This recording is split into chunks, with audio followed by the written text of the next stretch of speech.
Hello, everybody. Welcome to the Red Devil Experience. My name is Eric. Hope everybody's doing well. Merry Christmas Eve to everybody. We got the latest Manchester United news. Ruben Amorim's presser. We're going to do a United Newcastle preview as well. We got transfer updates, so it's going to be a good one. It's going to be a sort of a little bit of a treat, you know, a little bit of an early Christmas present, day before. So I hope everybody is doing well. Please make sure you're smashing the like button. It's a massive help to the channel. If you want to support us, get that done, people. Be a nice Christmas present. Let's get over 15 likes. And if you're new and you enjoy the content, subscribe. We're on our way to 3,500 subscribers. Make sure you hit the notification bell icon so you get notified when we go live and you don't miss any of the live and you hear from the beginning. But other than that, I hope everybody is doing well, and I hope everybody is doing good. I hope everybody feels a little bit better than yesterday from sort of the disappointing news that obviously Mainoo has chosen to go to Manchester City and has not chosen to come to us. Now, there is some other news that has come out today that might not necessarily be the most positive. You know, and first thing first, we got to start off. Let's start off with Ruben. Let's start off with the press conference because there has been some updates along the way that are going to impact us for Newcastle. So the first things first is some of you might have heard, some of you may have not, but Ruben Amorim confirms Mainoo and Bruno Fernandes will miss the Newcastle game. I mean, Bruno, obviously, I didn't think that he was going to make it. I didn't think that, you know, obviously, he pulled up the way he did. There was no way that Bruno was ever going to make it. But there was a little bit about Mainoo. I know first it said that he might miss a couple weeks. Then after the match, it said that, you know, he might be out for a week or so. So some people were hoping, obviously, you know, with Bruno sort of out of the picture at the moment, that Kobe would make it back because he's obviously going to start now. I mean, there's just no other way around it. He, you know, this is his time. But unfortunately, life is sometimes, you know, a little bit funny. And, you know, he is injured as well, so he's not going to make it back. But Ruben was asked, and he said on midfield options, he said, no, not for this game, for Newcastle. He said they're recovering. He said, I don't think it will take a lot of time. I think Kobe will return faster for Bruno. Now, I think it's a bit interesting because I kind of expect Mainoo to return faster than Bruno. I mean, I know Bruno is a guy that doesn't get injured, and this is sort of a massive loss because this has never happened in his career. It's never happened to us while he's been at Manchester United. It is a big loss, especially at the time, you know, that it's happened because not only have we lost, you know, Diallo, Mazzawari, and Embuemo, but now, and you know, we already had Maguire and De Ligt injured, but now we've lost our captain and we've lost a guy that, you know, the one thing that we 100% was always guaranteed to say is the guy doesn't get injured and doesn't miss games. Well, now he's injured and now he's missing games. So, you know, it's sort of another bump in the road that United have to figure out how to navigate through and see if we can come out on the other side. And, you know, one of the things is that Amorim was asked about if Bruno will return in time for the Manchester derby because there has been some reports that, you know, not directly from Ruben Amorim and not really from the club, but from some other sources saying that they've heard that Bruno might be able to be back for the Manchester derby, which is on January 17th. So, you know, it is going to be a few weeks from now. About 2.5 weeks from where we are. But yes, I mean, hopefully he's back for that and hopefully it doesn't take too long. But in the meantime, hopefully Kobe can get himself fit and get in there because we're sort of looking at, you know, that's about 4 matches. It would have been 5 if he was fit for Thursday, but he's not going to be fit for for Friday. But you know, he still has, if he makes it back for the next match after Newcastle, he'll have 4 clear-cut opportunities and chances, and he'll get 4 clear-cut runs, which is what a lot of people have been asking for him to do, or for him to get, you know? So, Johnny Hill says, I can already predict what's going to happen, to be honest. The club will rush Bruno back from injury, therefore leading him to getting an even worse injury. Well, I hope that doesn't happen.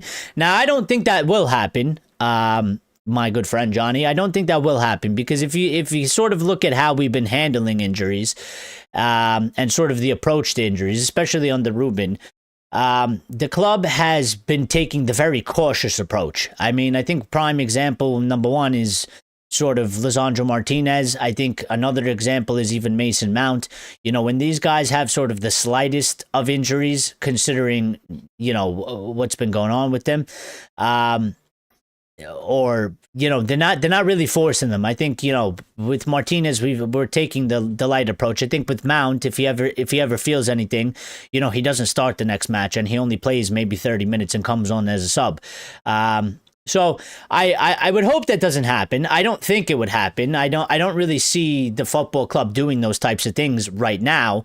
And, you know, but I know Bruno is of importance, but I still think I would believe for them not to panic because Bruno is out, and I don't think that they should rush him back. And, you know, Bruno might try and rush himself back, but yeah, I mean, listen, I don't think that's going to happen. So only reason why I think it will happen is because of that report that they have been quiet mostly with injuries, especially when they want to give the player the time to heal. Well, I don't know. I you know, listen, again, I don't think it'll happen. It shouldn't happen. They shouldn't do it. If they do it, then obviously it's a massive fuck up. You know, but I don't think it'll happen. I don't really see any sort of indication as to that we've been doing that, especially on the Ruben. I haven't seen anything to lead me to that. They have been taking the very cautious approach with basically every single player that may potentially get injured or has injury problems in the past. I think it's part of the reason as to why Luke Shaw is being fit, plus playing centre back. I think it's a reason why Mount has been so readily available. So, you know, I kind of entrust him to do this, and I don't think that they should do that. I think I don't think they want to do that. I think Ruben doesn't want to do that. You know, if he's not ready, and the people are telling him, listen, he ain't ready, then I don't think Ruben's going to take the chance on that, because Ruben wants his players available. Ruben wants as many players available as possible. And, you know, his comments from the press conference today, sort of leading into this, saying, he was asked about, like, you know, what do you do now that you don't have Bruno? And he had a couple statements saying that, like, you know, one is we have other players, and we need to maybe see different ways of playing. I think Jack Fletcher did a very good job. And that's why when we have these opportunities, we need to give space to guys like Jack and the other ones.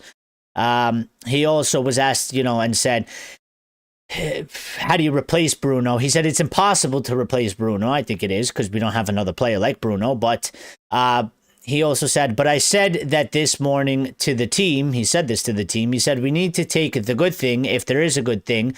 A lot of people need to step up. We cannot rely on one guy for everything. I think that part is very true. And I think that's sort of been maybe a bit of our problem for a while, is that we heavily rely on Bruno Fernandes a lot. And, you know, my father usually says if Bruno has a shit game, then the team has a shit game.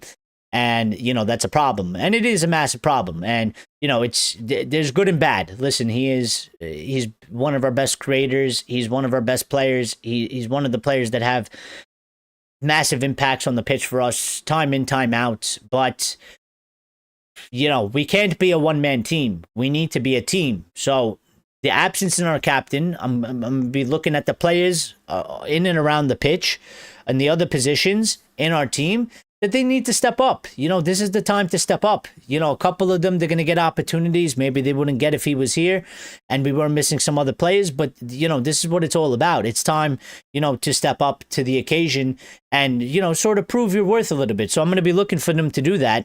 And that's really the only thing that we can do. I mean, the good thing is that Casemiro is back. You know, he was suspended.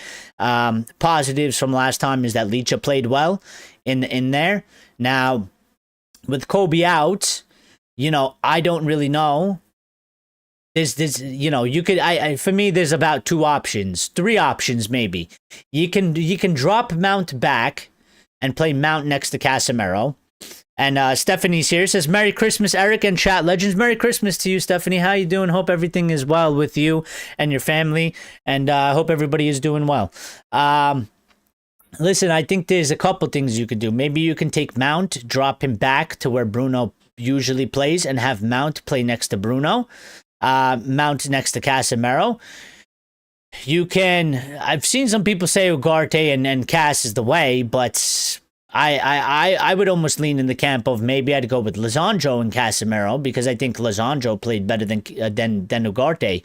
I think Lisandro had a bigger impact playing in that midfield than Ugarte playing in that midfield. And obviously, Lisandro has played there before. It's not his prime position, and I don't think we need to go crazy, because I've seen a lot of talk. Lions Hearts is here as well, says Happy Yule, everyone. Well, Happy Yule and Happy Merry Christmas and whatever else we're celebrating. But yeah, I hope everybody is doing well. A lot of surprises. Good to see everybody jumping in. I haven't talked to some of you in a while, so I hope everybody is doing well. Hope everybody's families are well.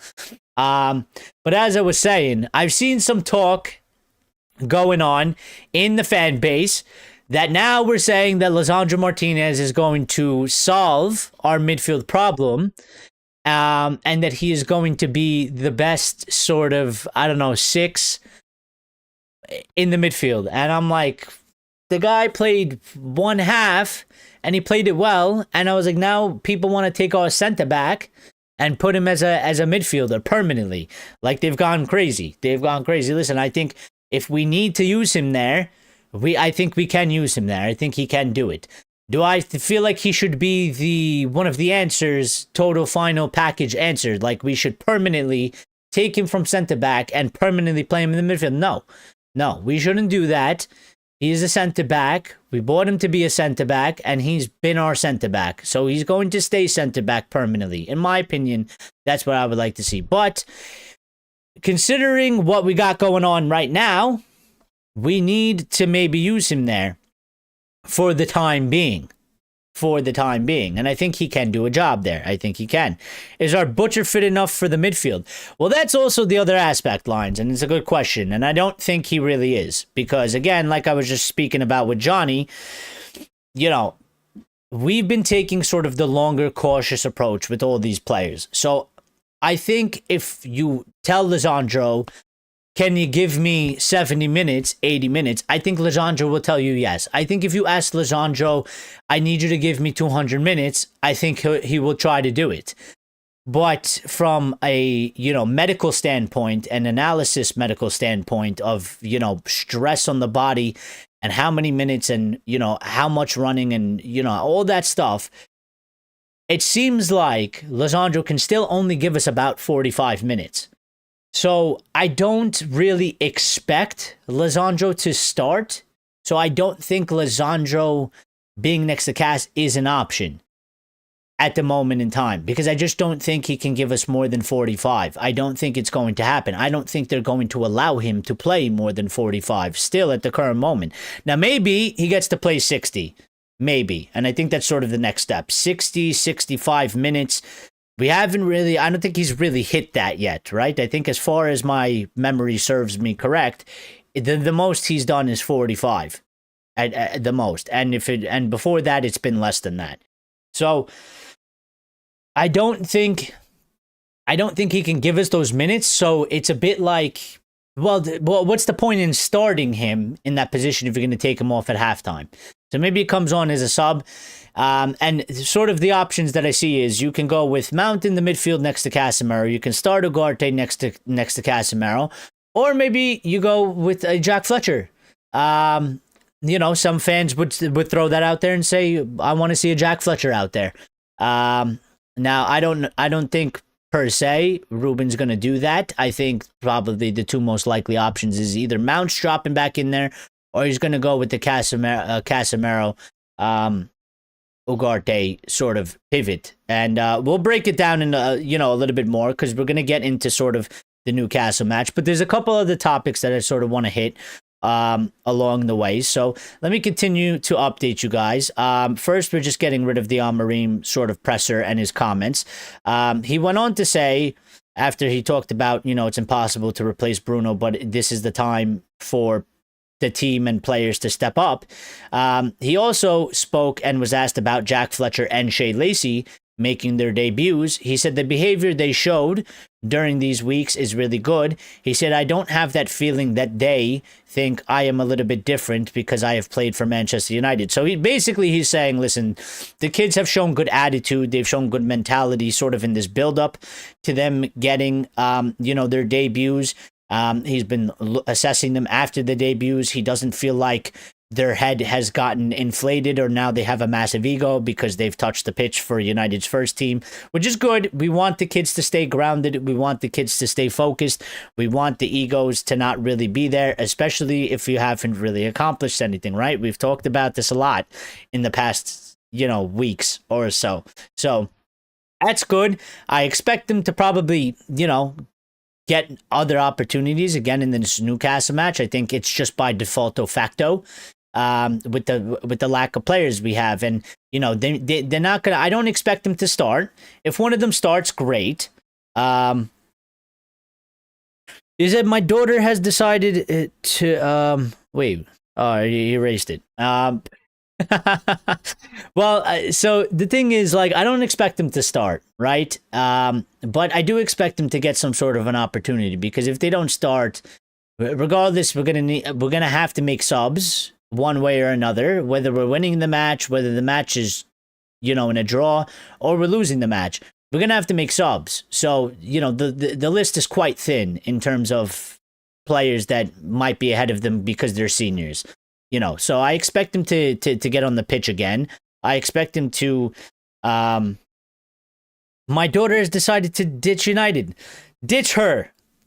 Get her out. She's not allowed at the house. What do you mean she's decided to ditch United? What kind of...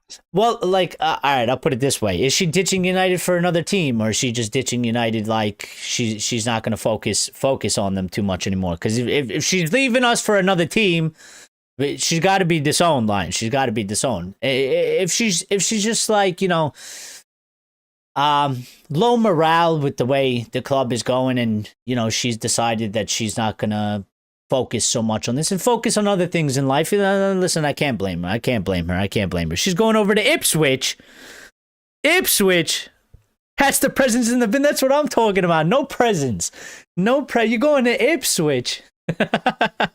You've left us for another club. You can't do that. What's going on here?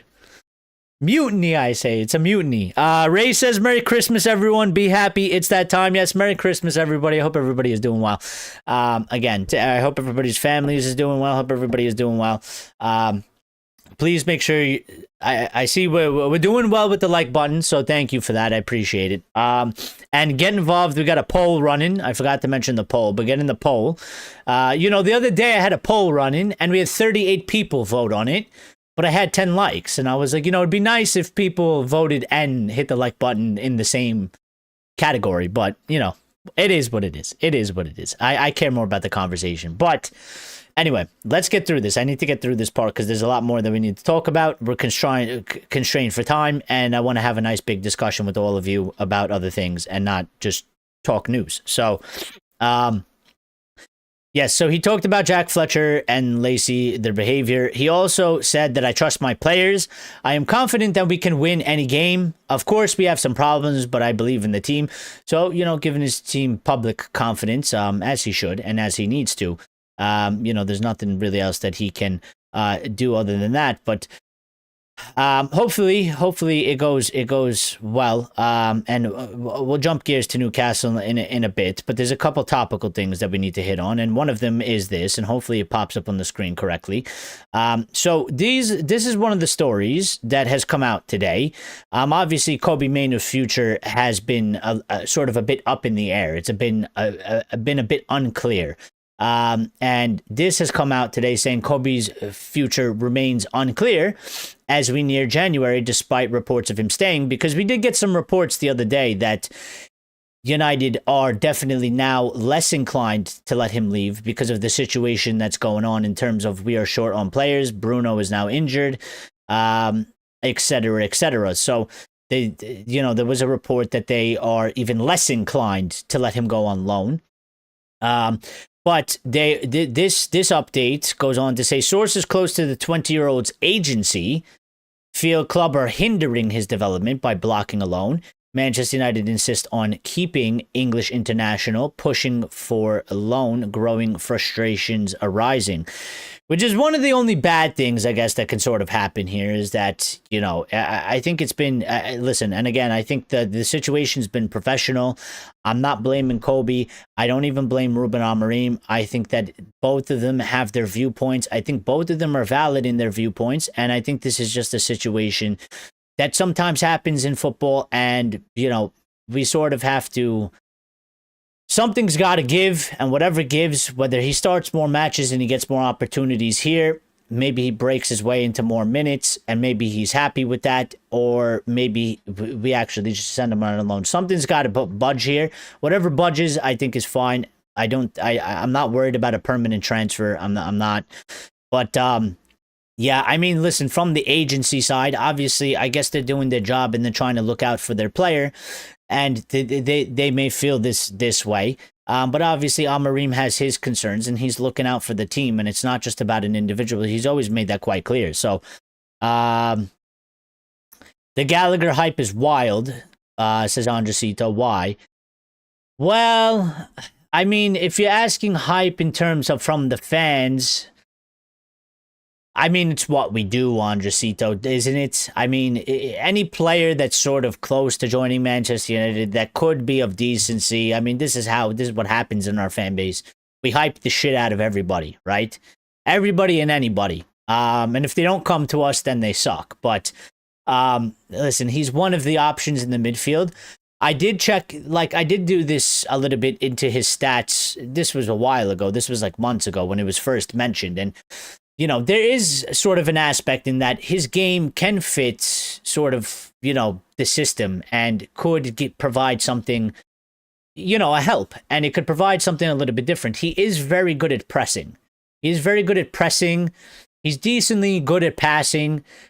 He's excellent at pressing in both ends of the pitch. So maybe that's why there's a little bit of hype, because people are looking at it and like, well, for Ruben's system and how this would go. And, you know, sort of that we ask for this midfield that can be everywhere and sort of do everything all over the pitch. He is one that's kind of can fit that. You know, I think there are other players that would be better than him at it, but I think he is one that could probably help. So I think that there's a lot of hype about this because people think that he would come in and solve, you know, sort of a bit of a crisis or a key area.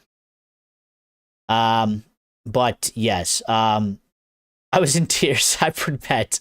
Sanchi has come here with a Ruben quote and says, "What we cannot do is to reach January and try to do everything in urgency and make mistakes. I'm not going to go to get with Jason, Wilcox, Omar and say we need a lot of players." So yes, I mean, listen, we cannot panic. He said this before. You can feel in this moment that we are going to struggle, but we will see, says Sanchi. And Ray has sent a massive, massive super chat. Thank you, Ray. Greatly appreciated. It says, "Merry Christmas, Eric. This is something small for your hard work. Thanks for your work. Reds is always red." Thank you very much, Ray. Greatly appreciate that. That means a lot. And Merry Christmas to you, and Merry Christmas to everybody else. So greatly appreciated. That is huge and very, very kind. And you didn't have to do that. So, But Lion says, "I wanted Gallagher in the summer." Well, maybe you get Gallagher as a present, a late Christmas present. You know, maybe you do get that as a Christmas present. I mean, he is one of the options, and we're gonna jump to the midfield a little bit. So we are jumping into the midfield. So let me pull up a couple things to tag on since we are getting into this midfield conversation now. And this is one of the updates also that has come out today. And Manchester United acknowledge that the midfield is currently short of numbers and is a key priority area. There is also a confidence that anyone brought in will prove to be a success. Well, I don't know about that. I have reservations about that. I don't think we can just get anyone. And I don't think that just anyone will prove to be a success. So I don't know, a little bit of PR, Mike Keegan, I don't know, PR from the club, trying to get the spirits up, trying to get the positivity up a little bit. I I mean, it's good that they've acknowledged that the midfield is short. I mean, I think everybody has been saying this, so it doesn't take a genius. So I don't know. We can't give them too much credit there. And it's got to be a key priority area because we've been saying it's a key priority area, and we've been saying it since the summer. So, I always find this a bit funny when they do things like this because it's like, who are you sort of giving this news to?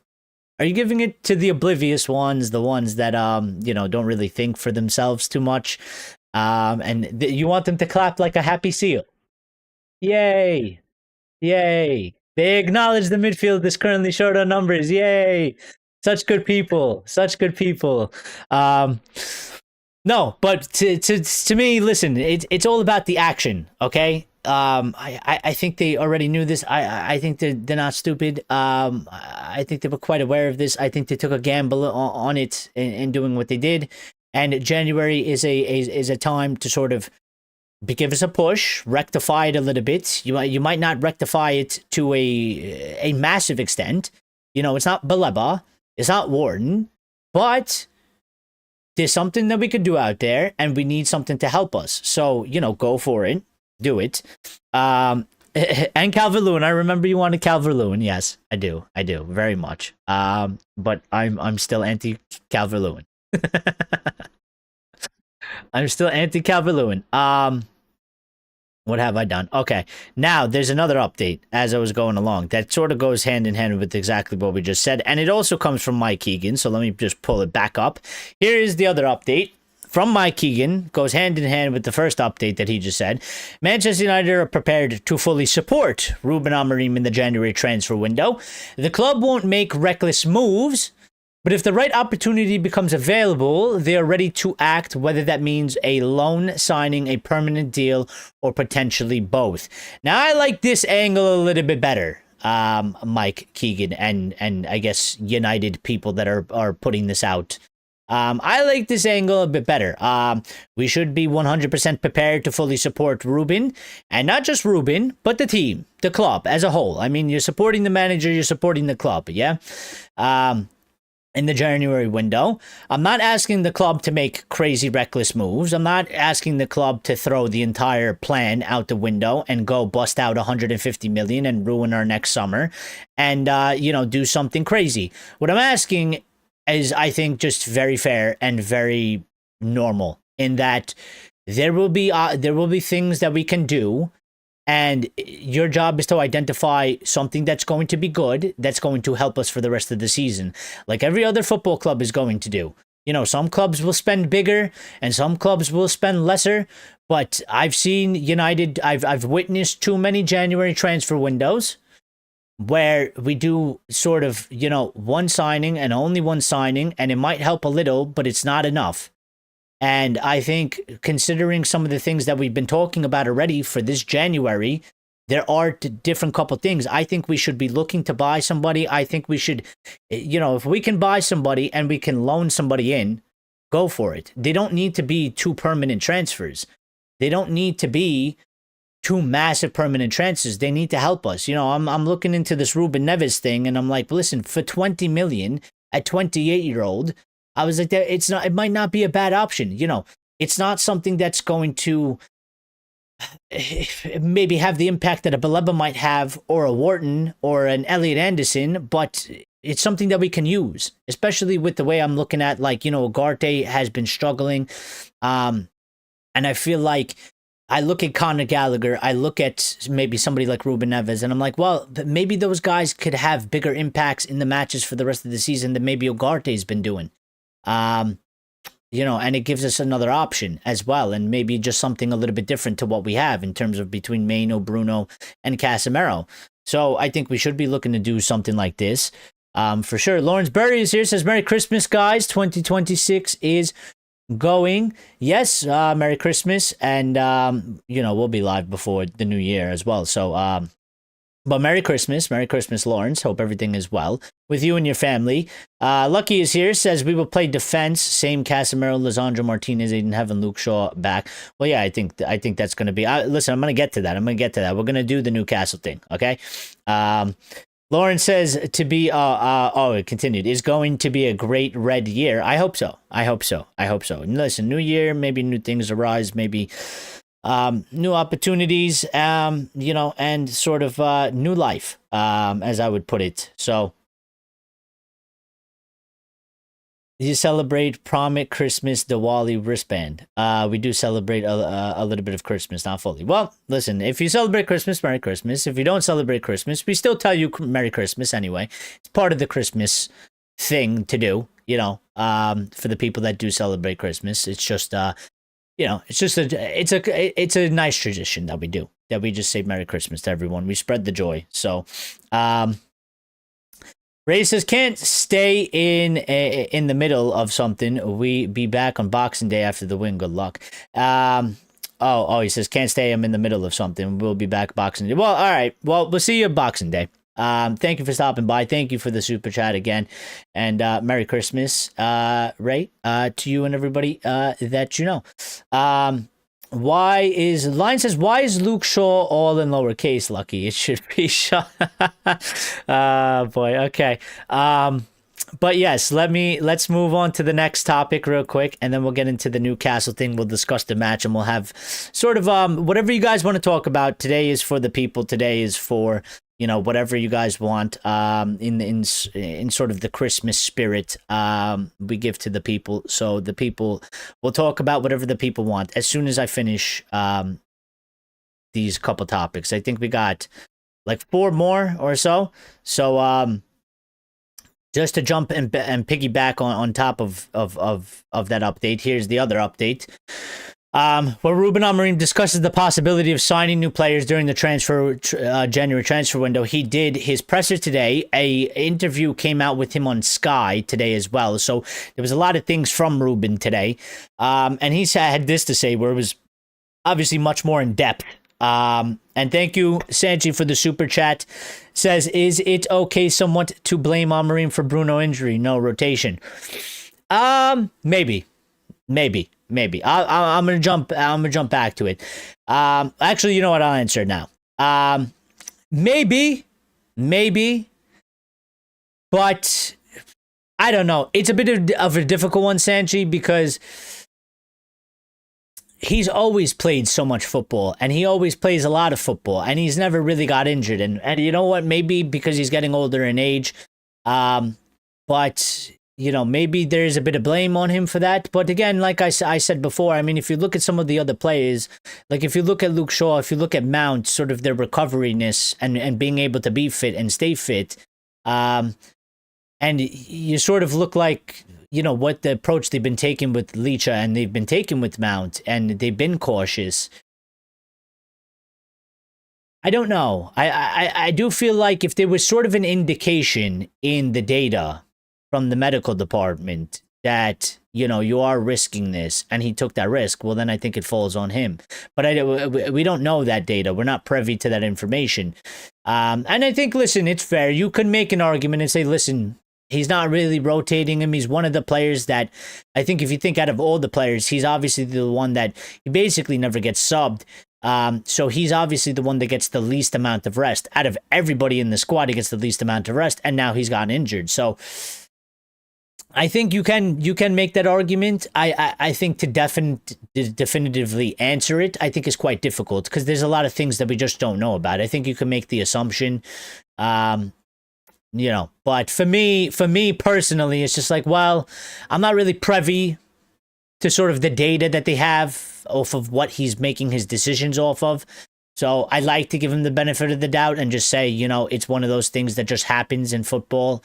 And it was just freakish, and, you know, it was unfortunate. Maybe he has some blame to share. Maybe he was risking him a little bit because he deems him so important. But, you know, I think it's a good question. I think it's a good question.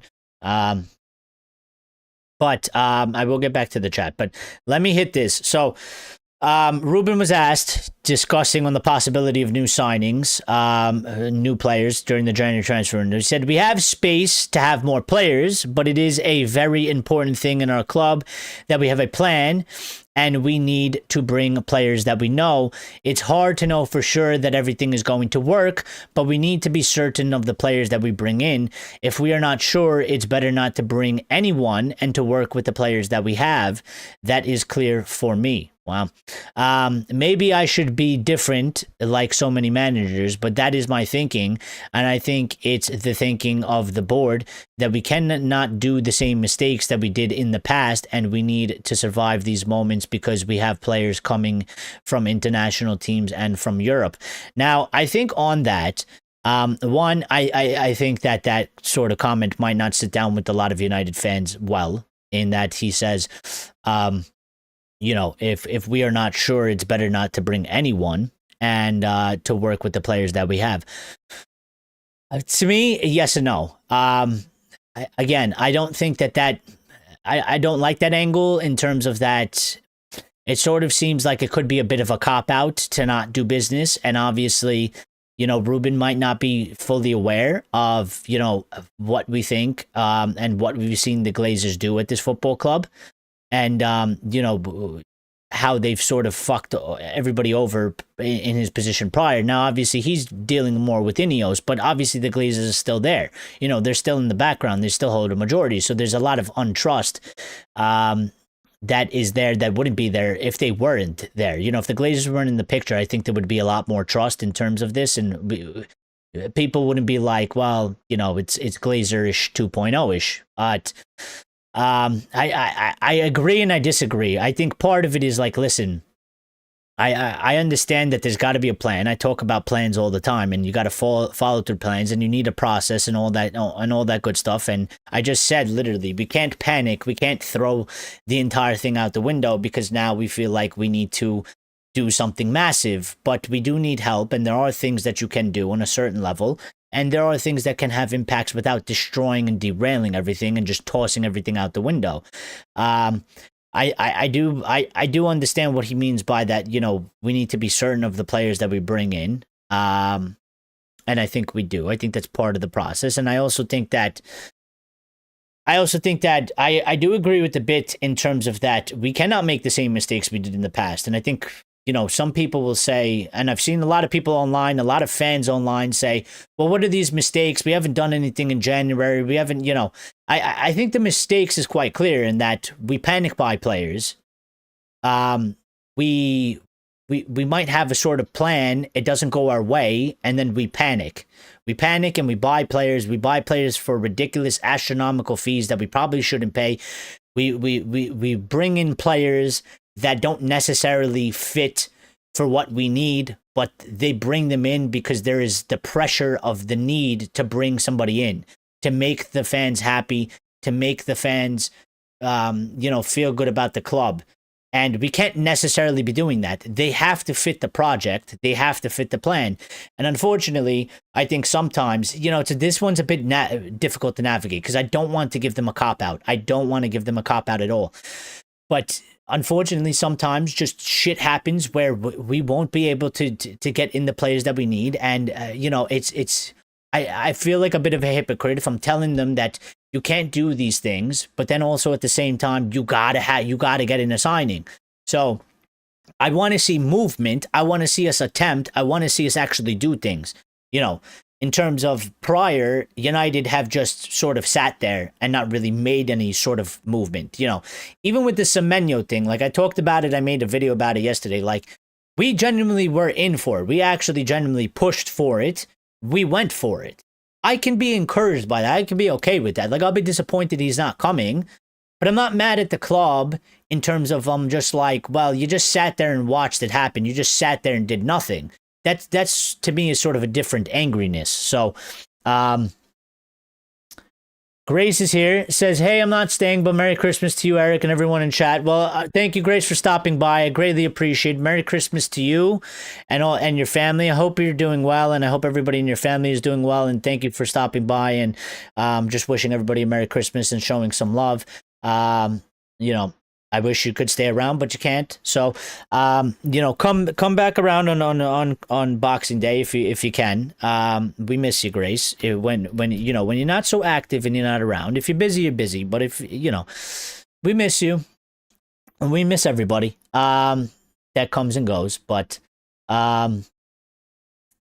Lucky says we need to show this time year. Eric, the thing is, Bruno keeps asking to play every football game.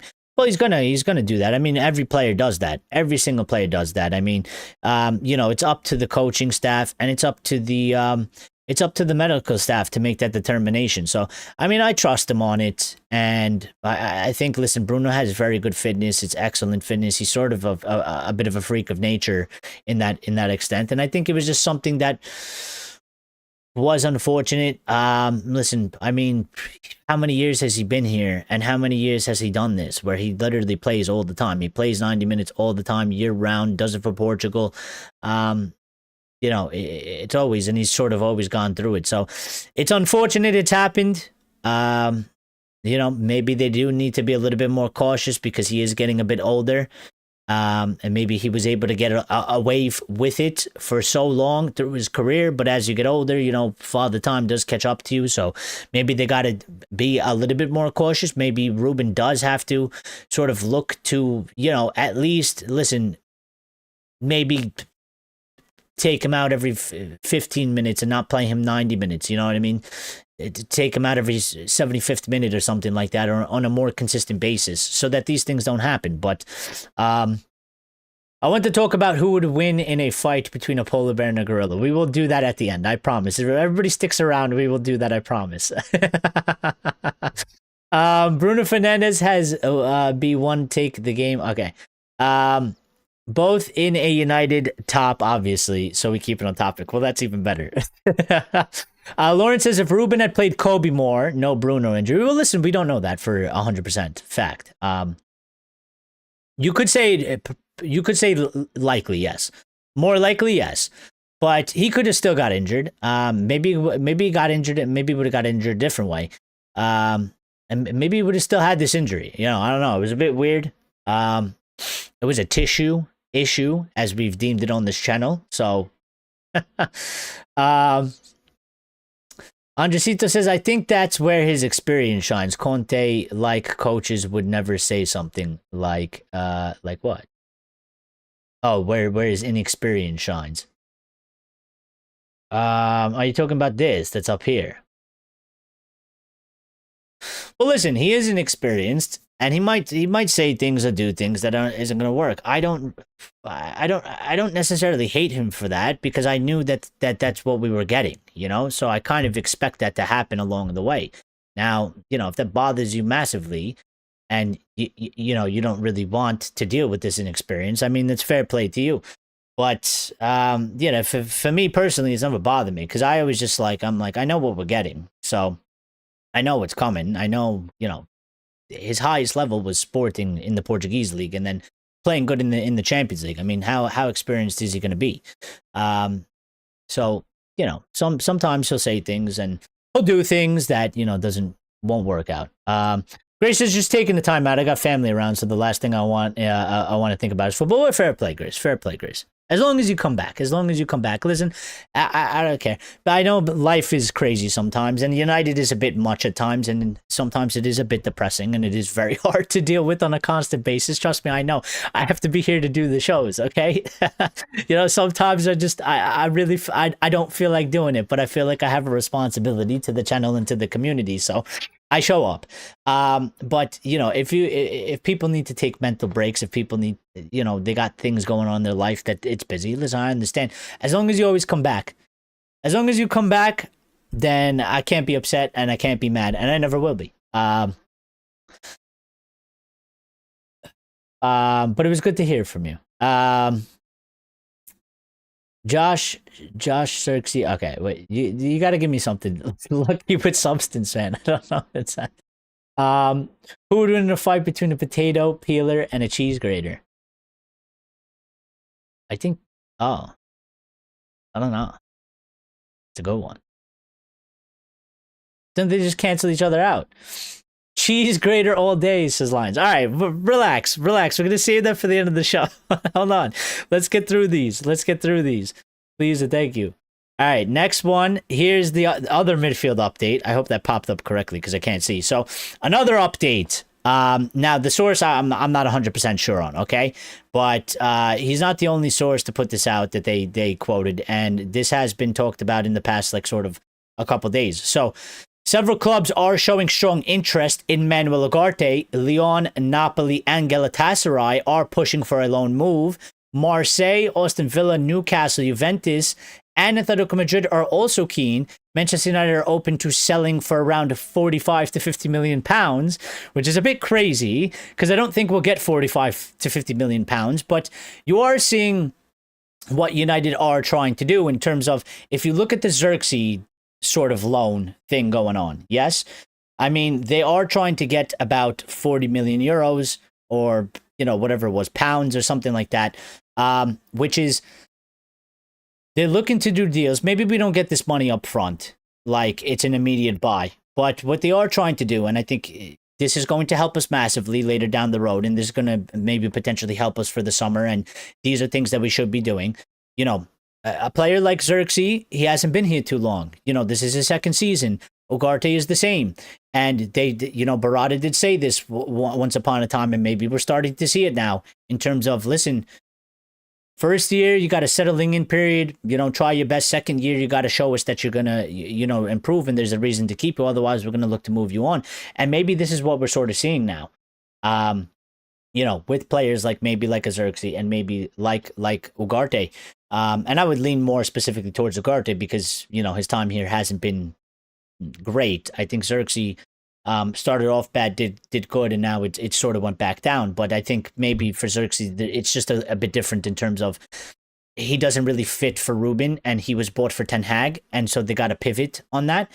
But looking for these fees, and this is good. If this is true, sorry, I keep doing the wrong way, but if this is true, one, that's a lot of players. Not a lot of players. That's a lot of teams, so that's a lot of options, which is good. Because sometimes we worry about, how are we going to move this player on? Who's going to want him? And I think the fans usually do that because I always find it quite funny. Everybody says, who's going to buy this guy? And unless he has some sort of, major shitty injury record, which was always my thing with Luke Shaw. But if it's that, or unless he's on some astronomical, ridiculous wages, like we've seen with sort of like a Marcus Rashford, who's on like 325,000 a week, who's going to pay that? Because we shouldn't have even gave him that in the first place. And maybe somebody like Cass, who's old and on these wages, But for somebody like him, his age, and I guess the wages he's on, there's a deal that you could do. And I always find it funny because there's a lot of people that there's a lot of people in our fan base that they despise Manuel Ugarte, okay? It's one thing if you don't rate him and you don't think he's good, and you just say, listen, he's not good, move on. But people have made it their life mission to target Ugarte, and they literally hate him. I saw something the other day. It was actually quite disgusting. And I called the guy out for it on online, and I guess he wanted interaction, so maybe I gave it to him, but I was still, and then I blocked him anyway, so no more views from me. But there was actually a video of, I think it was Ugarte, Xerxes, and maybe a couple other United players that they went to the hospital for, Christmas, for the kids that are in Christmas. And the guy took the video and wrote, imagine being a kid in the hospital and you see Ugarte come to visit you for Christmas. What a shitty thing to happen. And I'm like, are you fucking okay? Are you all right in the head mentally? What's wrong with you, dude? What is wrong with you? I understand you don't have to like him as a player, but to say something like that is quite disgusting. I mean, listen, the kids don't give a fuck, okay? They're happy that they came to visit them. They don't care if it's Ugarte or not. And it probably made their fucking day. Why you gotta be so negative about it and so disgusting about it? It's one thing if you don't believe he's a good player and he doesn't fit our club. It's another thing to start a personal vendetta against the guy. And say that kids in the hospital aren't going to be happy to see him because he's not a good footballer. Dude, come on, man. So yeah, but this is I use that as an example because this is the type of things that you might see that United fans do. Like, there are some people that just say, like, listen, he's not a good player and we should look to move him out. And then you have other people that take a player that they focus on, they target on, and it's just like everything is just like all their fault. Everything is like they're the most, evil, disgusting human being to ever touch a Manchester United shirt, even though it's just because they're a bad player. So, fancy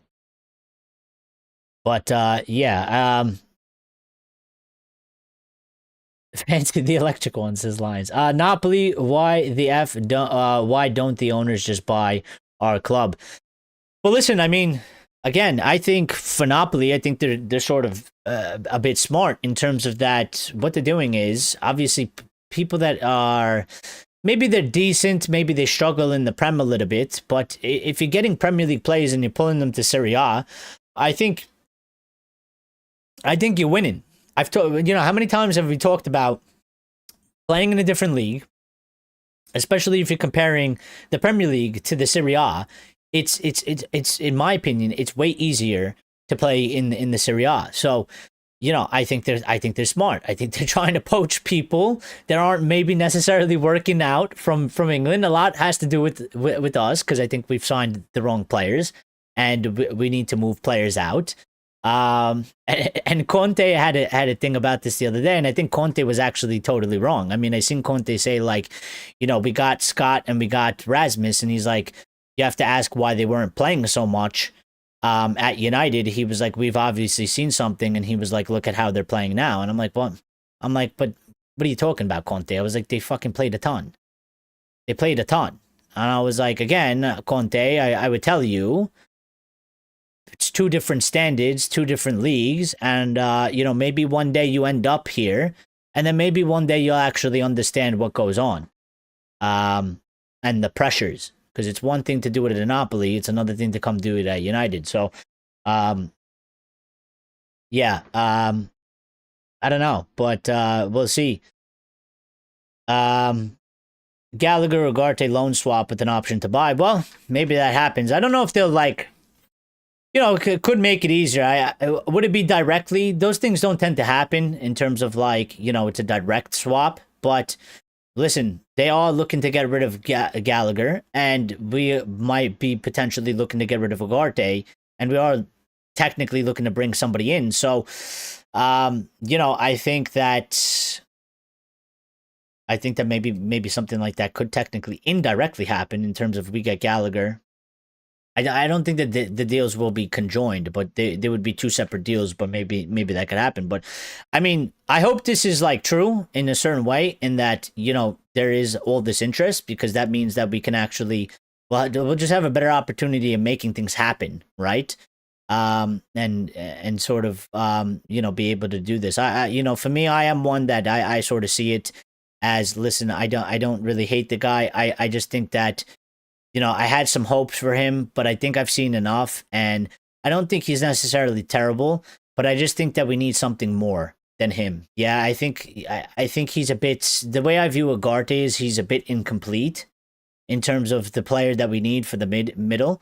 And, he might be good defensively, but to me, that's about all he is good at, is defensively. And we need somebody better than that. We need somebody that can be good defensively, can press, but can also progress the ball forward, can get involved in helping the attack as well. And, to me, he just doesn't seem like that guy. He's not a guy that, he can't really make long passes. Short passes he struggles with as well. And I talked about this the other day, even when you watch him, his first sort of thing is to not really go forward with the ball. And I think we need somebody that has the mentality of, when they pick the ball up, if their back is to goal, they're turning and going forward.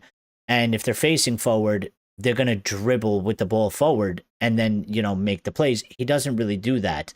So,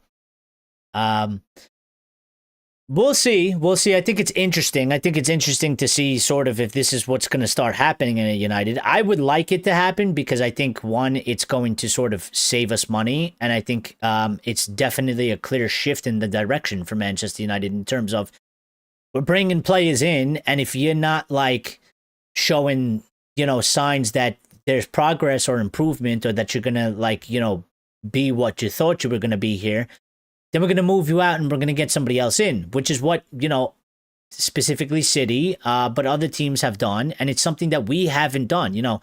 It's things that in the past where we've signed a player and we've held on to them, held on to them because we don't want to incur losses. We don't want to write it off on the books as, a loss because they're assets and stuff like that. And, so for me, this would be encouraging in terms of that, if we're going to start looking to do this to players, like, listen, we bring in Ugarte, it hasn't really worked out. Manager's not happy. There's something else we could do in the transfer market. There's somebody else that we can go get. So let's move him out. Let's get somebody else in. Let's do sort of a plug and play, and let's see if this guy can give us what we need or make us better. And for this guy, it hasn't worked out. I think it's great. So let's see what happens. I'm still a bit unconvinced that he might go, but we got to see what happens in January. We got to see, Bruno coming back and what happens with Mainoo, and then what happens when we get the players back from AFCON, and hopefully no other players get injured, in the squad, so we don't go down more numbers. And then I think it's going to be a clearer picture to see what happens here. So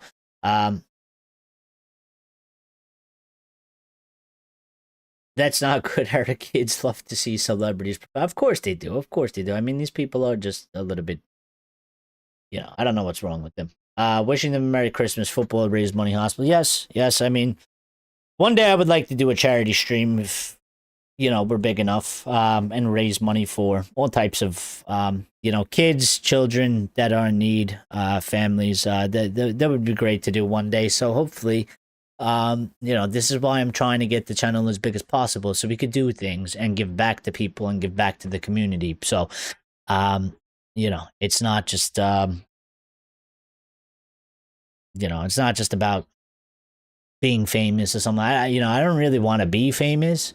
I would like to do it for a living. I've always said that, and if I could do it for a living, I think it would be, a dream job. But the other things that would come out of it, the things that we could do, charity streams and all types of things would be great to give back to people. That's what ultimately where I would want to get to at one point in time, in that, people that give their time and their thoughts and their opinion to this community, I would love to give back to them one day.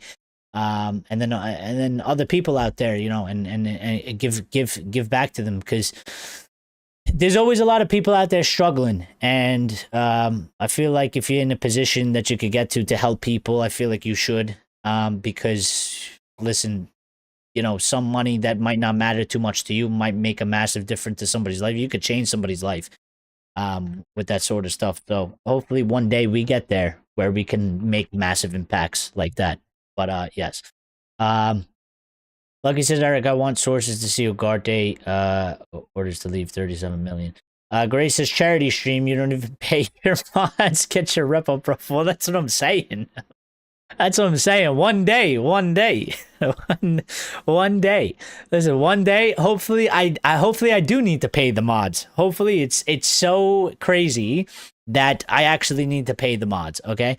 Guys, super chats are mandatory now. Don't be cheapsteaks. All the money goes to the mods. Yes, all the money goes to the mods proceeds. The mods foundation. Okay, next couple things that we're going to hit on. One new name that has sort of popped up. This is coming from the Mirror, as you can see here. Manchester United are monitoring Bournemouth's Alex Scott as part of their shortlist for the midfield options. I don't know if this one, I missed your previous message. Do you think he needs the right partner next to him? You can't expect him to be Carrick. Who, Ugarte? Maybe, but I don't know. On an individual basis, listen, maybe he does need somebody to help him, but I sort of see like, listen, when I look at Cass, I'm like, Cass could sort of hold his own. You know what I mean? And he's got to do it with Bruno next to him. And I still think he could probably do it with Mainoo next to him. So it's like, to me, what I feel like we definitely need, and I don't think Ugarte has that. When I look at Ugarte compared to Cass, I think defensively, sure. But you do look at Cass and you say, listen, Cass, he does get involved going forward. He can make passes. He does have sort of that a bit of an attack mentality in him, and I think he's a little bit comfortable in those more comfortable in those positions as well. So I don't know in that aspect. I mean, maybe listen, you get somebody that complements him better, maybe he would do better. Maybe, but I'm sort of looking at it in terms of the aspect of that, you know, for what I'm seeing as in terms of I think we need a guy to sort of hold his own. I think we need a guy that sort of holds his own no matter who is sort of next to him to a certain degree, to a certain level, and I just don't think he's got that. How many mids can hold down the middle on their own? Well, maybe not a lot, but I guess the argument that I'm trying to make is maybe one of these other options that we have can do it better than he can, so it's sort of an upgrade. You know, that's sort of how I see it. Frankie de Jong. Yeah, Frankie de Jong. There's a few out there. There's a few out there, but I don't think it's any that we're looking at right now. But I'm sort of the way I'm looking at it, the way I'm viewing it is, you know, you look at Gallagher, you look at maybe a João Gomez, you look at maybe a Ruben Neves, and then off the top of my head, without going into like, you know, too much stats or anything like that, you sort of look at it, compare them to Ugarte and say, well, could you see one of them doing a better job at holding it down than he has sort of shown us that he can do or has done? And I think in there lies sort of the, you know, discussion, the argument or whatever. Now, Alex Scott, I mean, he's one that I've known for a little bit of time. I think he's pretty decent. I don't know if this is for the summer or for January. It wasn't clarified to us. But this is sort of another name. I think there's about 7 players on this list for the midfield. So, I mean, we're not at sort of a lack of options for the midfield, that's for sure. And this one is sort of random, but not so random. But it's not really has to do with the midfield. It has to do with the fact of that, you know, we missed out on or we're missing out on Semenyo. This is a player that is similar to Semenyo in certain ways. And, you know, his name is Jan Diomande. He's a player that United admire and are expected to pursue. There has been no concrete club-to-club talks yet, as a move for Diomande is more likely in the summer. So not one for January, but he is a winger. And if I pull this up, I don't know if there's music. I don't want music, but if you want to do a little bit of while I'm speaking, you can look on the screen. There's somebody put up a sort of a highlight reel here, which I really hate these because I think it's a shitty reel. But you can listen. The one thing that I got from watching this is that the guy's got speed. Okay, you know, I'm looking at some of these clips here, as you can see, and all I can think through my mind is, yeah, you don't get away with that in the Prem, you don't get away with that in the Prem, you don't get away with that in the Prem. You would get tackled there in the Prem, you would lose the ball there in the Prem. So, I mean, like, you know, to judge these people off of these clips that these fans love to make and say, oh my God, he's a baller. Listen, I don't really know much about him, haven't watched much about him. What I could tell is, you know, he's half decent at dribbling and he's got speed. You know, how he would fare in the Premier League and how he would do at United, I don't really know. But, I mean, you can see some of these things here up on the screen. Like, yeah, I don't think you're getting away with a lot of this in the Prem. I think you get tackled. I think you lose the ball. I don't think you're going to get, you know, all that space. But, sure, why not? We'll see what happens with him. Ryan says, Merry Christmas. Wish you all the best in the coming New Year, GGMU. Merry Christmas to you too, buddy, and my friend, and Merry Christmas to your family and, you know, and everybody else that, you know, and love. And thank you for stopping by. Thank you for saying Merry Christmas. Greatly appreciate it. And, yeah. So we're getting to the end of this. There's a couple things, 2 things, and then we're going to get into Newcastle, and we're going to talk about United, and we're going to talk about Boxing Day, and then we'll say whatever we want to close out the show, and we'll talk about whatever, you know, the people want to talk about. So Real quick, The Athletic came out and had this to say and said sources at United say they did not speak to either Harry Amos or Cheetah Obi about their social media activity and that the deletion of their post was of the player's own accord. Well, I would say, number one, they're smart that they deleted it on their own, and they should delete it on their own. They shouldn't have done that. Still angry with them. I'm not necessarily happy that the club hasn't, not in the fact that I want the club to tell them to take it down. I'm not happy that the club has not sort of. I think the club should be putting their foot down on this. Doing that, it might be small and it might be minor. It might not be the biggest deal necessarily. It's not, Jadon Sancho level writing a whole notes and sticking it on your Twitter for a week and a half, and calling out the manager. It's certainly not to that level, but I don't like these things. I don't like the players feeling like they have the right to do these things. They don't have the right to do these things, and they shouldn't feel like they are inclined to be able to do these things. And I would like the club to put their foot down a little bit. So I'm not necessarily happy that they haven't sort of discussed this with them. There should be somebody contacting them and be in contact with them and letting them know that, listen,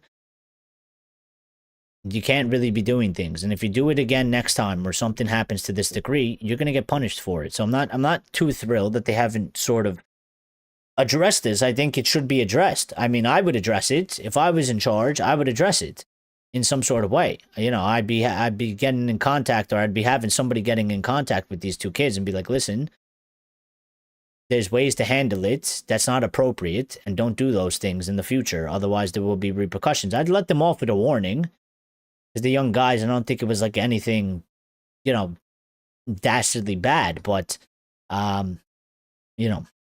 not mentioning it, not talking about it, this is, and then you wonder why, if it pops back up or something else happens and it pops back up later. Well, it's because, nobody's really addressing these things. So, they should be addressing things. Now, that sort of ended all the sort of updates that we needed to get to. Now, Newcastle, Boxing Day match. We are the only Boxing Day game this year. Sort of a weird one, a strange one. Although I feel a bit honored that it's us. I would like to say, please, United, please, Ruben, please, players, please do something for us. Do something special. Please don't let us get embarrassed. The whole entire sort of world is going to watch us. I mean, usually there's some other games on. There's no other matches on. We are the only match. Please don't embarrass us in terms of, I would like to win, please. We're home at Old Trafford. And if we can pull out a result, would be fantastic. If we could get a win, I'd be through the roof, over the moon. Please don't embarrass us on Boxing Day. Everybody's going to be watching us. Everybody's going to be watching us. The day after Christmas, it's still a holiday, and everybody's off. I'm pretty sure, or most people off. Like 99% of people are off. So like everybody's going to be watching us. Please, please, please, please don't embarrass us. Please play a good match. Please be up for it. Please show intensity. Please. This is the only thing I really ask for. Please. But now, as you can see up on the screen, I put the wrong thing on the screen. So one of the things is, obviously, we've talked about this, but Manchester United has the most chances created in the Premier League this season. We have 207. Liverpool have 204. City has 186. Chelsea has 181. And Arsenal have 171. Kind of quite funny how that's a bit of the table is in reverse. And the reason why it's a bit in reverse is because, you can create all these chances, but you do need to convert. And obviously, one of the things that we've gotten this season is we have created way more chances. The attacking output is better this season for us specifically compared to us last season specifically. The conversion rate is still low, and the conversion rate has to, get caught up. And once we figure out the conversion rate, we're going to be flying in terms of the attack. And then obviously we got to sort out the defense. So,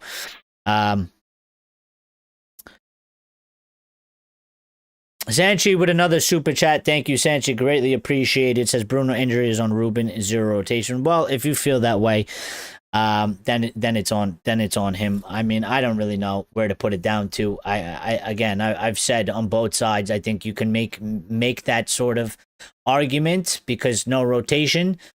But we are playing we are playing one match a week. So, I mean, it's not like we're playing 2 to 3 matches a week. I think you can make that argument, and I think there's some valid points you can make on the argument on the other side. And we don't know the data. If the medical department's saying he's fit and he's fresh and he's good to go for 90 minutes, and Ruben's like, all right, so I play my best player for 90 minutes, week in, week out. You know, if he risked it, he risked it. You know, I feel like it's a bit different this season. We've seen him do this before in terms of not Ruben, but we've seen Bruno do this before, and we're playing 2 to 3 matches a week. And now we're playing 1 match a week. So I don't know. Axe says, hey, you are live. Yes, I am live. Merry Christmas, everyone. Merry Christmas, Eric. Merry Christmas, Axe. How are you doing? To be honest, I want none of the players mentioned in your pool. Not even the ones that I left for the summer. I will be calm today. All right. Not even the fourth option, the summer one. Because that's sort of where I bring it. That's sort of where I bring that in there, just in case people didn't really feel like they wanted any of them. But I mean, these are the options we got, Axe. And I guess my thing is,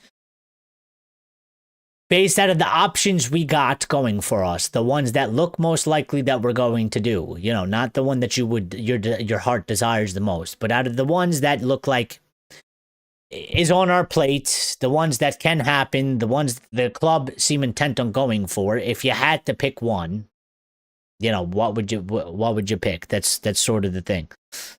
Till summer. Well, fair enough. And I will look at the poll in a second. But what I need to do is I need to do something real quick. Oh, when did I? Excuse me. Okay, so we're talking about Newcastle here. We're talking about Boxing Day match now. Okay, this is where we are. So let me give you the rundown because I do got the rundown. So this is everything you need to know about Manchester United's Boxing Day game against Newcastle on Friday. Here is the whole rundown, and I'll give you a further rundown. So Manchester United are in Boxing Day action with an evening kickoff against Newcastle United at Old Trafford. This is I wrote this up, by the way. So if it sounds a bit like it's a write-up, it is a write. I wrote it up. Newcastle did the double over United last season, but sit below us in the Premier League table in the 11th spot. Kickoff is at 20 GMT, and the match is being shown live on Sky Sports in the UK. So all the UK people, Merry Christmas. And happy Boxing Day, hopefully. So United are without Nus Mazawari, Ahmad, and Brian Mbeumo due to the Africa Cup of Nations, as we all know, while injured midfielders Kobe Mainoo and Bruno Fernandes have been described as likely to miss out by head coach Amorim, and they are out, just to confirm that. Because I wrote this sort of prior. Harry Maguire and Matthias de Ligt have also been sidelined. And will not be at the match. But Casemiro returns after serving a 1-game ban. Newcastle are without defenders Dan Burn, Kieran Trippier, Emil Kraft, Jamal Lascelles, and Valentino Livramento. Sven Botman is close to a comeback, while Lewis Miley, who has been operating at fullback, and Joe Ellington are being checked but could feature. Nick Pope is set to be available and challenge Aaron Ramsdale for the goalkeeper's number 1 spot. United have not won at Old Trafford since October, which is no bueno. When we overcame Brighton at Brighton Hove Albion 4-2. Newcastle have only won one. Newcastle have only won. Hold on. Newcastle have only won one of their last 11 league games on the road, losing in 4 of their most recent 5 away fixtures. However, the Solidarity win was an impressive the solitary win, was an impressive 4-1 triumph at Everton Hill Dickinson Stadium. United are unbeaten in our last 20 home games on the 26th December, stretching all the way back to 1978 when Liverpool left Old Trafford with a 3-0 victory. 17 of these fixtures have produced victories, 3 of which came against Friday's opponents. In 2012, we won a thriller 4-3 under Sir Alex Ferguson. Louis van Gaal's men triumphed 3-1 2 years later, and in 2019, Ole Gunnar Solskjaer's side came from behind to earn a 4-1 win against Newcastle. So that's sort of the rundown that we got going on here. That is sort of the rundown that we're looking at here, and I will give you a little bit more insights, and I will give you sort of a predicted lineup as well. So give me my my stats, my indications, my trends. I need my trends. I need my sort of So here we go. So this is individually, but together. So 10 in the last 10 matches, not against each other, but separately. United and Newcastle both in the last 10 matches have no clean sheet. So both teams in the last 10 matches individually have no clean sheet. So I sort of expect goals to come into this one. 8 out of the 10 last matches we played, there's been at least 3 goals specifically for us. 9 out of the 10 last matches Newcastle have played themselves, there has been at least 3 goals. So again, I think this one is going to provide loads of goals. I don't expect a clean sheet. I don't expect them to keep a clean sheet. I expect us to score, but I expect them to score. I think this is going to be a match of who scores more is going to win. So, as usual, I know that sounds like, yeah, no duh, but what I'm saying is, like, if we manage to put 3 and they only manage to put 2, we're going to win this match. So the more goals we score, the more goals we figure out how to score in this match, I think takes the cake. So if we can manage to put 3 or 4 past them, and I hope we do, I don't know if we can, but I hope we do, I think it gives us a very good shot. If we're going to struggle to score goals and we're only going to do 1 goal, then I feel like we may lose that match, because I'm expecting to be at least 3 goals in the match somehow, some way. 5 out of the 5 last matches we played, both teams have scored. 9 out of the 10 last matches Newcastle have played, both teams have scored. So, yeah, I mean, it's looking like it's gearing up to be one that's going to have a lot of goals. It's going to be at least 3 goals. Could be, sort of an open back and forth, high scoring game. Sort of perfect for Boxing Day for the neutrals, I guess. And, if we end up winning, it'll be good for us too anyway. So, now the head-to-head streaks, there's not a lot, but the 6 matches we played Newcastle, past 6 matches, we haven't kept a clean sheet. So that doesn't really bode well for what we're doing now. So again, I don't expect a clean sheet. I don't expect us to find it.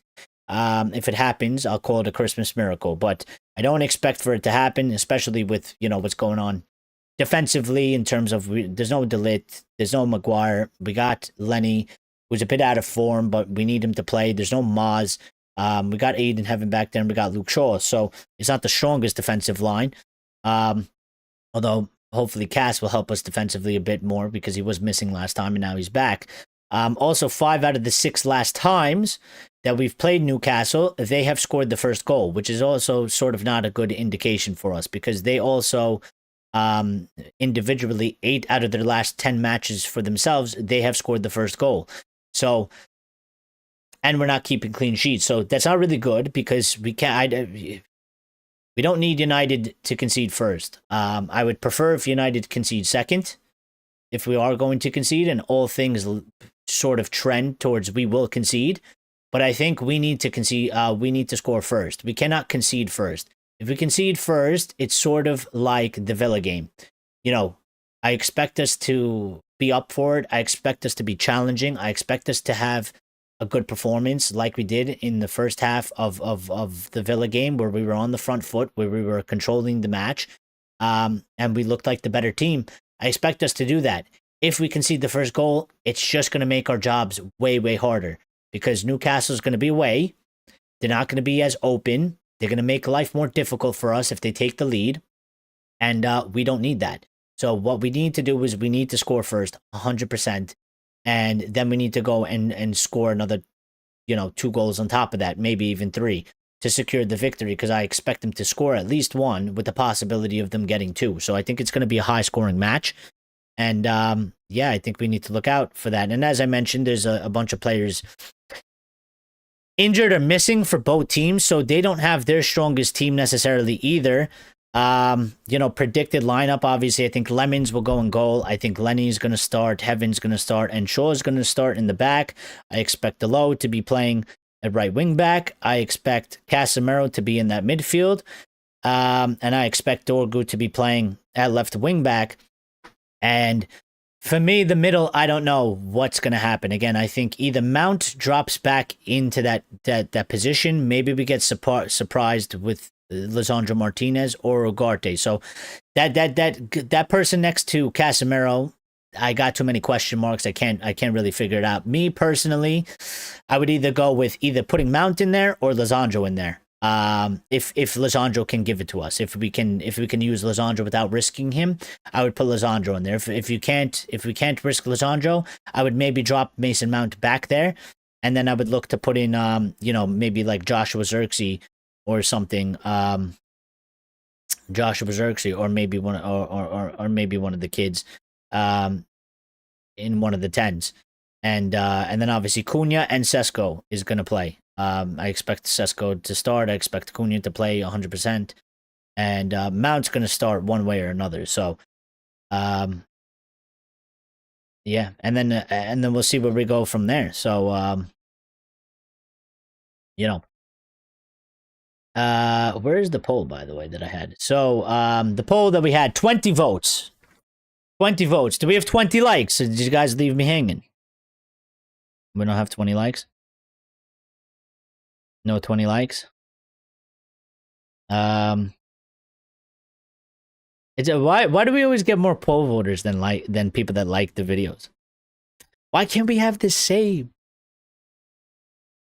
You take the time to vote. You can't take the time to smash the like button for me. But we've had 20 votes. And I asked, pick one for January specifically, if you want one for January. But if you had to pick one for January, 24% of people have voted for Ruben Neves for January. 43% of people have voted for Conor Gallagher. João Gomez, 10% people voted for João Gomez. And 24% of people voted wait till the summer for Baleba and Anderson, and that they don't really want any of these players. My thing would be do you not, and I put that there on purpose because I knew that there were some people that maybe feel like that, but I was interested to see the percentage of people that were going to vote in that way. And my question to all of you would be, to the ones that did vote, wait till the summer, which is basically you're saying, don't get me Neves, don't get Gallagher, and don't get Gomez in January. Are you not? Do you not think that we need a midfielder right now, though? Do we not need somebody to help us right now for the rest of the season? So, are you okay with the midfield we have? Do you think that that's fine? We could do fine with the midfield we have, and we can make it to the end of the season and finish in a good spot. Because many people, and including myself, don't really think so. I think it's a bit of a gamble. And I don't really want to take that gamble. I'd rather bring somebody in. And I think those options, specifically Ruben Neves, Conor Gallagher, they won't break the bank. They won't destroy anything that's going to happen in the summer. And I think the midfield is a place where there's a major shift can happen. So,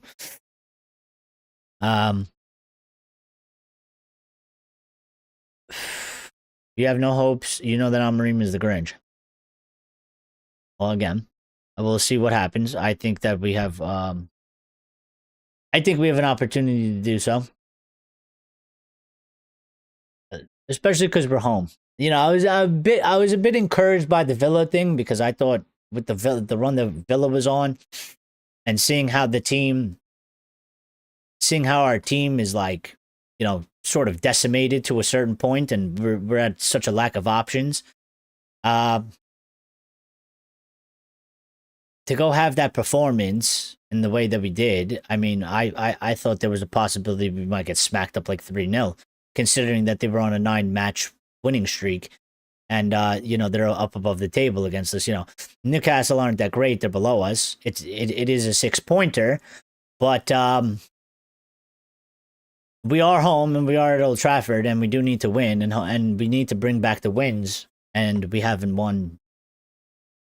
We haven't won at Old Trafford for a bit, so we need to win at Old Trafford, and I think the crowd will help us, and if they could hit the level that they did against Aston Villa in the first half, I think we'll be okay. Newcastle are missing some players. Their midfield is a bit old. They're missing some important players as well, so I think we can get the job done. I think there's a good chance to get the job done. It's just about if they do it. Any news on Mainoo? Well, specifically what? What news are you looking for?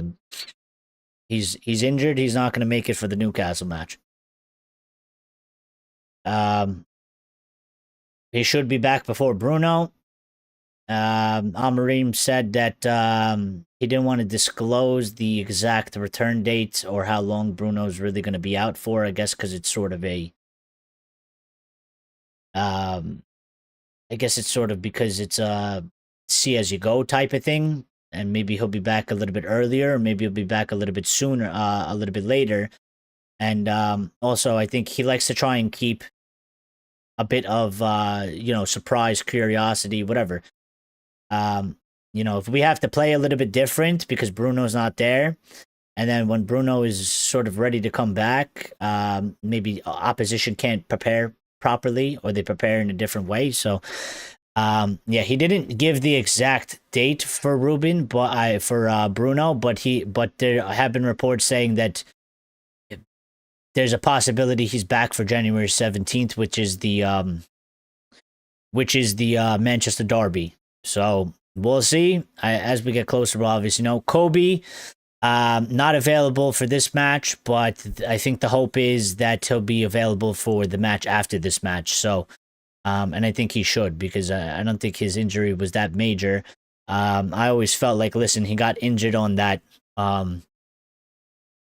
like the day before the match, and this match was a short turnaround. It's not even a week in between that we're playing. So I kind of figured Kobe wouldn't be back. I kind of figured he wouldn't make it back because it's under a week. So I expect him to be back after this Newcastle match. Unfortunately, we could have used him, but is the match on Friday? The match is on Friday. It's Boxing Day. We are the only team playing. We are the only to us and Newcastle the only match. So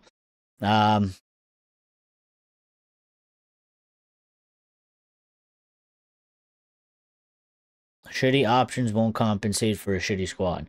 I don't think they're that shitty.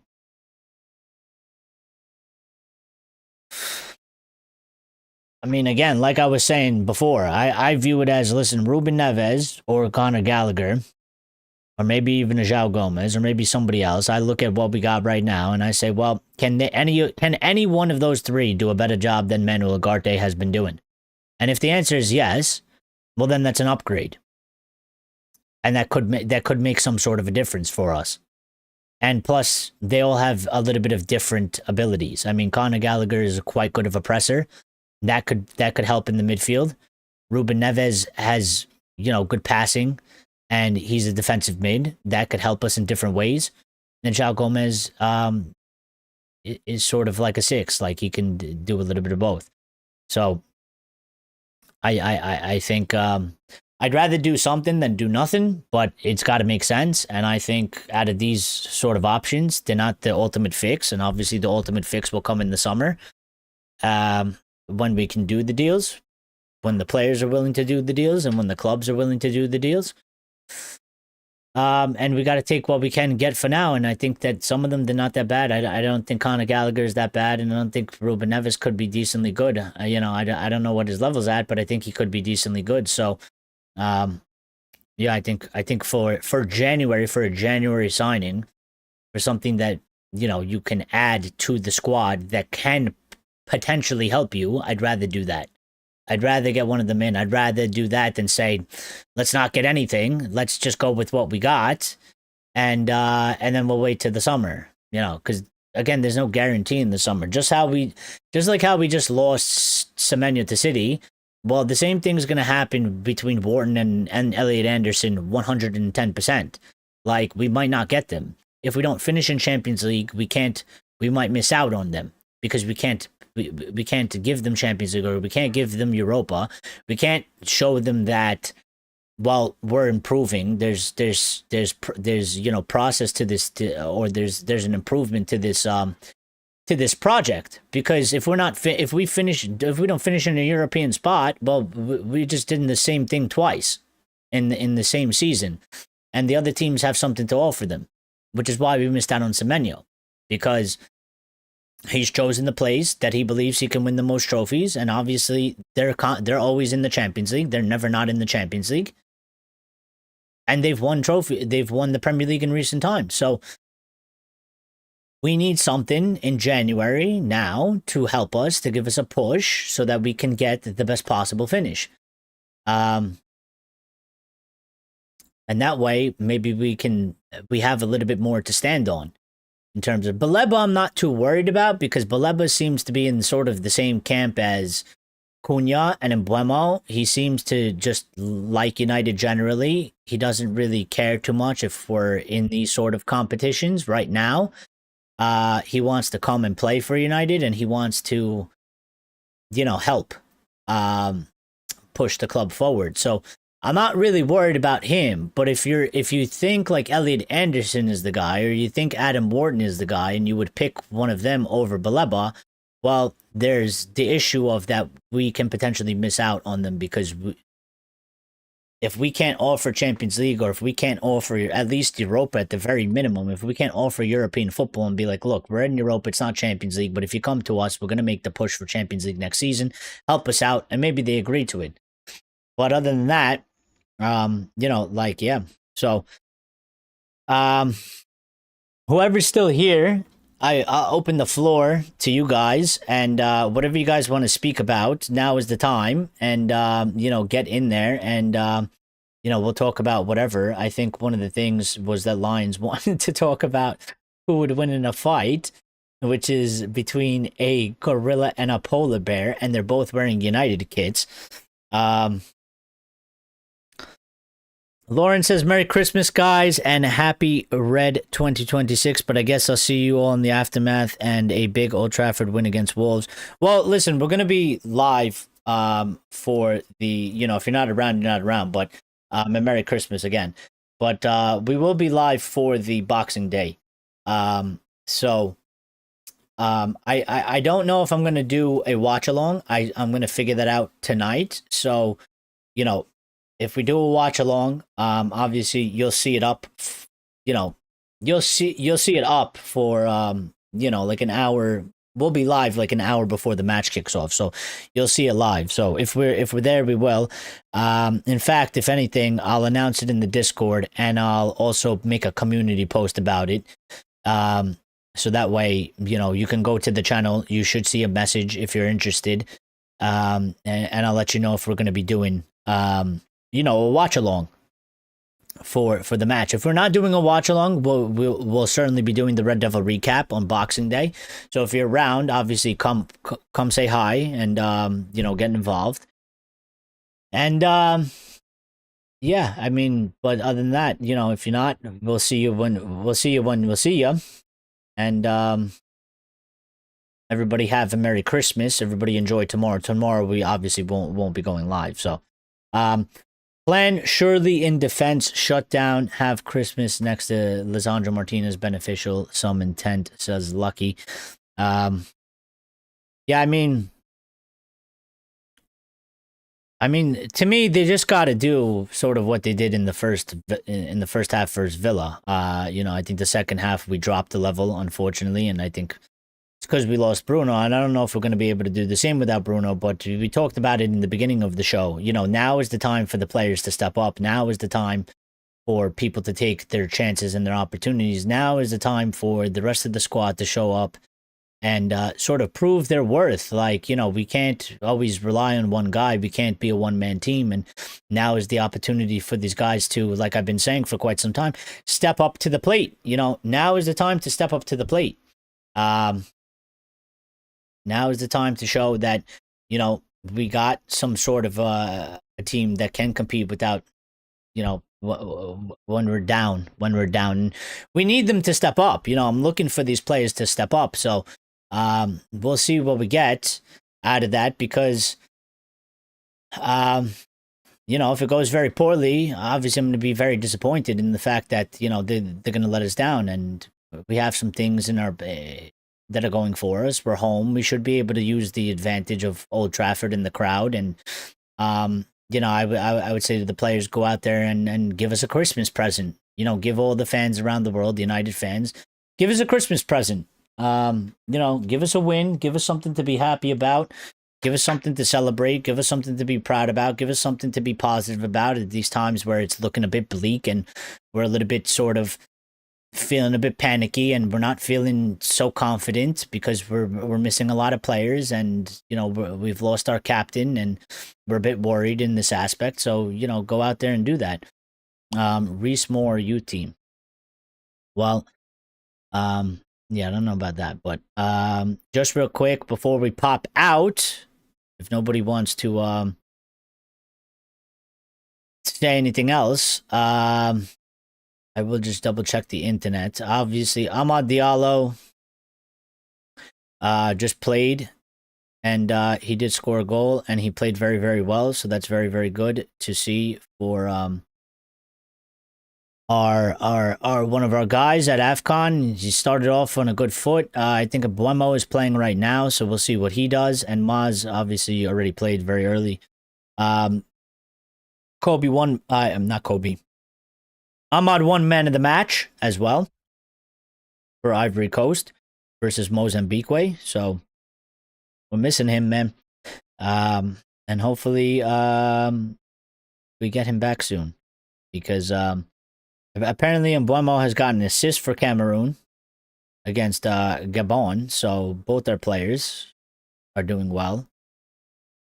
Assists and goals they're getting, and we could use those at United. But unfortunately, you know, they're not with us right now. So it's a bit of a shame.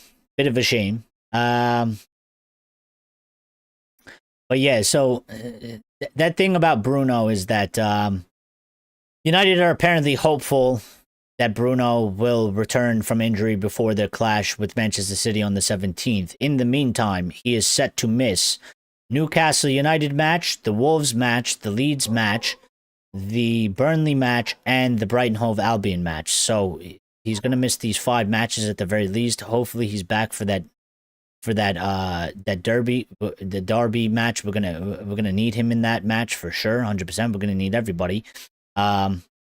And I don't know if our AFCON players will be back by then, but they should be back around that time, because it's close to that time. I don't know if they'll make it for that match specifically. I would have to search, and I don't have time to search right now. But yeah, hopefully Bruno's back, and hopefully Kobe's back for Wolves. And you know, if Kobe's back for Wolves, you know, he's got a straight shot at 4 matches. He's got Wolves, he's got Leeds, he's got Burnley, and then he'll potentially have Brighton Hove Albion. Straight shot, should be in the team, should be starting. Because I think Ruben would like to continue having Mason Mount play in the 10. So I think the next up is it's Kobe by default. Like, I think Kobe is ahead of Ugarte miles, and I think Kobe's ahead of somebody like a Jack Fletcher or something. So, and even if he decides to put Mason Mount, which he didn't do it in the match against Villa, so I don't think he will. I don't think he'll put Mount in the midfield next to Cass. So, we'll see. You know, I think Martinez did well, so I would have no problem if he does sort of start and play there. It's just about, I do understand that if it doesn't happen, it's because he can't. But if he can, I think we should, to a certain degree, especially with no Kobe. So, you know, I would like to see what happens there. as well. Without Bruno, we are fucked. No Bruno, no party. Well, may very well be, but I think it's also interesting time, Axe, in that, you know, there are people out there that they don't rate Bruno, that they say Bruno is a problem. And, well, now we're going to get to see, you know, this to me is, it's unfortunate. I don't want to say it's exciting in terms of that.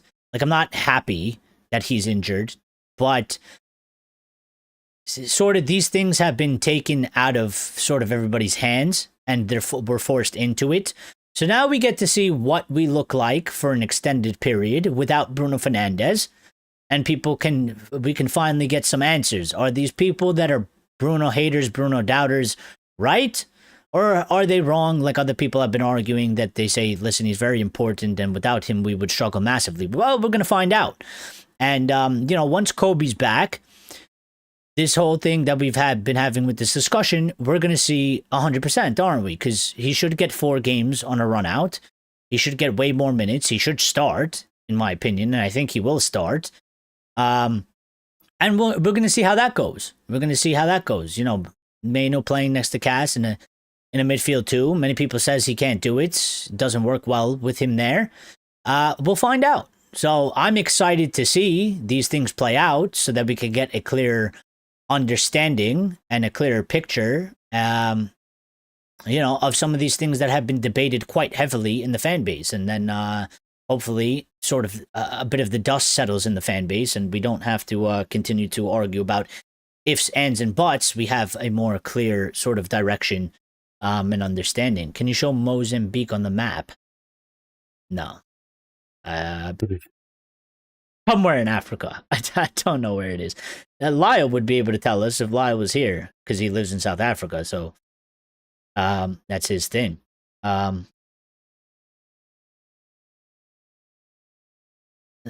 yeah. But listen, I'm gonna get out of here. Before I get out of here, I guess I need to answer the question of who would win in a fight between a gorilla and a polar bear, both wearing Manchester United kits, by the way, because I did promise that I would ask about that to Lions. So, you know, I don't know who would win in a fight between a gorilla and a polar bear. I think I'm sort of leaning towards a polar bear because I think polar bears are quite nasty and they're quite savage. And they're not. It's not the polar bear that they show you in the Coca-Cola commercials, are they? You know, those ones are very nice, and you would like to hang out with them. But polar bears in the real life, they are very deadly, strong, and nasty animals. They are not nice animals. And while a gorilla is massive, you know, and has brute strength and maybe a little bit more mobility, I just think the polar bears are quite fierce. They do kill massive sort of game there as well. You know, they do hunt massive, especially where they are.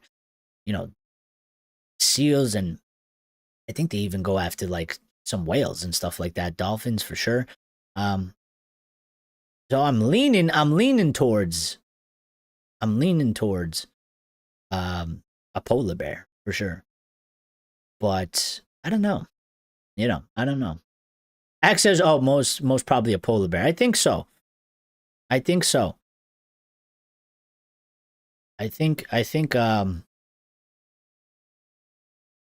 what's going on here? I think polar bears would probably rip the gorilla apart, or yeah.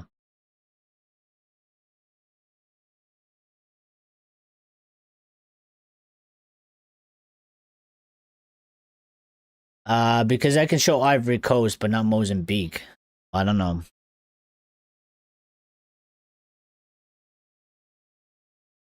Yeah, I don't know. Yeah, I would have to pull that up. I don't know. I can't pull that up right now. I can't pull that up right now. But what I will say is thank you to everybody that stopped by. Thank you to everybody that wished everybody a Merry Christmas. I wish all of you and all your families a safe, happy Merry Christmas. You know, and we will be together again on on Boxing Day. So we'll see you shortly. But everybody enjoy your Christmas. Everybody enjoy the rest of your Christmas Eve. I got some things that I got to go do for Christmas Eve as well. I'm celebrating sort of today, and then I'm celebrating tomorrow. It is my mom's birthday as well as Christmas tomorrow. So, you know, it's always sort of a big thing as well. Christmas, because we got to celebrate both. So, you know, happy birthday to mom. And,